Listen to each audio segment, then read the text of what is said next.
అందరికీ నమస్కారం. మోడీకి జగన్ లేక లడ్డు వివాదంలో పచ్చి నిజాలు ఇవే. ఈ విషయాన్ని తెలుసుకునే ముందు వీడియో మీరు కంప్లీట్గా చూడండి. అప్పుడే మీకు కంప్లీట్ ఇన్ఫర్మేషన్ ఏంటో అర్థమవుతుంది.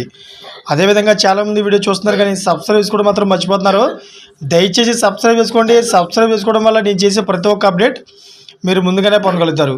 అదేవిధంగా చాలామంది లైక్ చేయడం మర్చిపోతున్నారు. దయచేసి లైక్ చేయండి. లైక్ చేయడం వల్ల ఈ ఇన్ఫర్మేషన్ అనేది మనం చాలామందికి రీచ్ చేసిన వాళ్ళు అవుతాం. ఇంకా లేట్ చేయకుండా వీడియో వెళ్ళిపోదాం.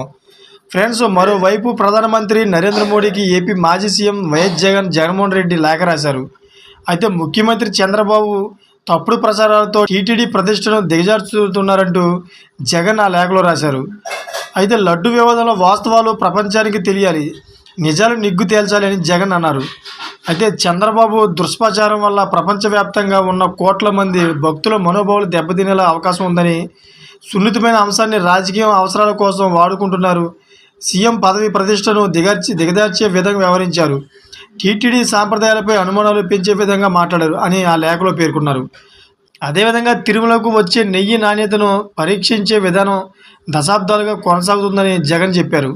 అయితే గతంలో టీడీపీ అధికారంలో ఉన్నప్పుడు కూడా 14 నుంచి 15 సార్లు నెయ్యి ట్యాంకర్లను వెనక్కి పంపారని, తాము అధికారంలో ఉన్నప్పుడు కూడా 18 సార్లు నెయ్యి ట్యాంకర్లను వెనక్కి పంపామని ఆ లేఖలో వివరించారు. ఇటువంటి లేటెస్ట్ అప్డేట్స్ కోసం ఛానల్ సబ్స్క్రైబ్ చేసుకోండి. Thank for watching friends.